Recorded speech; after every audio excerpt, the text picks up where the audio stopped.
When most games start, the opening area is usually just a tutorial. Most people would call these in RPGs starting towns. It exists to teach the player mechanics, introduce controls, and then it disappears once the real game begins. A place never visited again. These places often feel artificial, like they were built for the player, not for the world. But Goodsprings in Fallout New Vegas feels different. Goodsprings doesn't feel like a tutorial level. It feels like a real place that already existed long before the player arrived. When you wake up in Doc Mitchell's house, the game immediately grounds you in the setting. You're not a chosen hero, you're not leading an army, you're just someone who got shot in the head and was lucky enough to survive that. Doc Mitchell helps you recover, gives you a test or two, and sends you out with his old Pip-Boy, a gun, and his undies. And put this on too so the locals don't pick on you for lacking modesty. Never was much my style anyway. Sonny smiles, teaches you how to survive in the desert, and Chet sells supplies to travelers passing through for a price. I've got plenty of supplies for sale. Even got some weapon mods and special ammo. Well worth the caps if you ask me. If you're hurting for caps, I've also got boxes of surplus ammo in the miscellaneous section. They're not great, but you get what you pay for. None of this feels like a game explaining mechanics to you. It feels like a small town helping someone who just barely survived the Mojave, and that good folk still exist in this post-apocalyptic world. But for me, what really makes Goodsprings work is that the town makes sense within the geography and politics of the Mojave. Goodsprings sits slightly off the main highway that runs through the region. The primary trade route goes through places like the Mojave Outpost, Primm, Nipton, and eventually toward New Vegas. Goodsprings isn't directly on that road, but it's close enough that travelers might stop by for supplies, water, or medical help. Water especially, since Goodsprings sits on top of a natural spring called Goodsprings Source. That's exactly the kind of place small desert settlements tend to become. Quiet stopover towns just far enough away from the main road to avoid too much attention. You can even see this in the way the town is laid out. It's tucked into the hills, surrounded by natural terrain that makes it feel sheltered from the wider chaos of the Mojave. It's not a military outpost or a trade hub, it's just a place where people live. They farm Brahmin, some crops, and even Sonny states that they hunt geckos from time to time and sell their hides to merchants passing by. I hunt geckos mostly. The meat's pretty good and I can always find a buyer for the hides. I also help keep the town clear of rad scorpions and coyotes. Not many people live in Goodsprings, so wildlife is always creeping in. But of course, even quiet places in the Mojave aren't safe. Just down the road from Goodsprings is the NCR Correctional Facility. When the prisoners revolted and escaped, using the same explosives that were provided by the NCR, they became the Powder Gangers, a group of bandits armed with dynamite. That's us. We got sent here to fix the rails and make some new ones. And for that, we got to use dynamite. Of course, dynamite works pretty good against caravan guards too. So, that's what we do. Rob and blow things up. Yeah, whatever. And then suddenly, that quiet desert town became a target. This is where the game introduces its first real conflict. The Powder Gangers start pressuring Goodsprings, trying to intimidate the town and take advantage of a settlement that doesn't have much protection. All of this started when Ringo, a Crimson Caravan employee, went to Goodsprings to lie low because these Powder Gangers ambushed his caravan and he's the only survivor.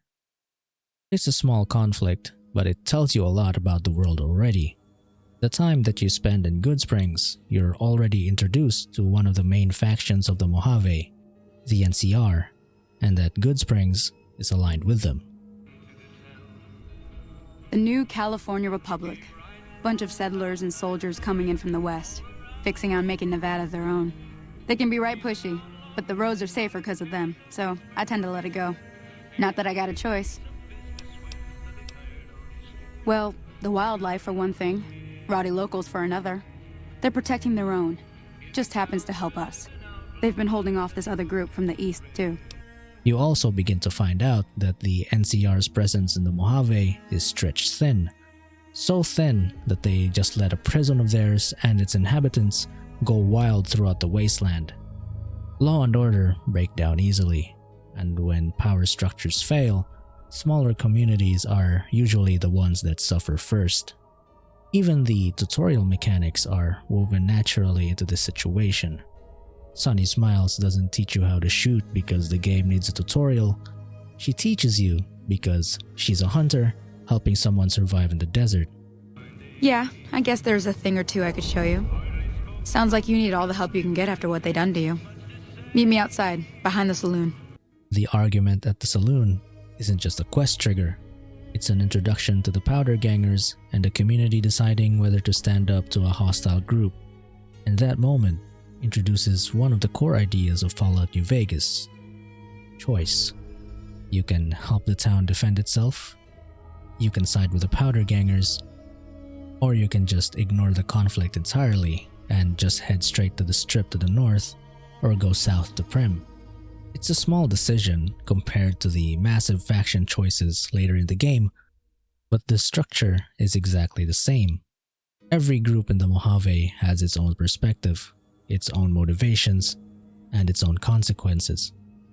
Goodsprings quietly teaches you that the world of New Vegas isn't limited to black and white choices, that there are people trying to survive and people imposing their ideals onto others. When you first leave town, the obvious road leads you south toward Prim. Then further along the highway toward Nipton and Novak, it feels like a natural path through the Mojave. And technically, you could try heading straight toward New Vegas to the north. If you listen to the dialogue the townspeople have said to you at this point, you should know that this is generally a bad idea. If you follow the road north, you'll eventually hit Sloan and Quarry Junction. They mine rocks or something, but I heard they got troubles lately. I wouldn't head that direction if I were you, though. Got critters up there that don't take kindly to getting shot. Deathclaws, cazadors are some of the most dangerous critters of the desert that sit between Goodsprings and the Strip. The game never blocks you from going that way.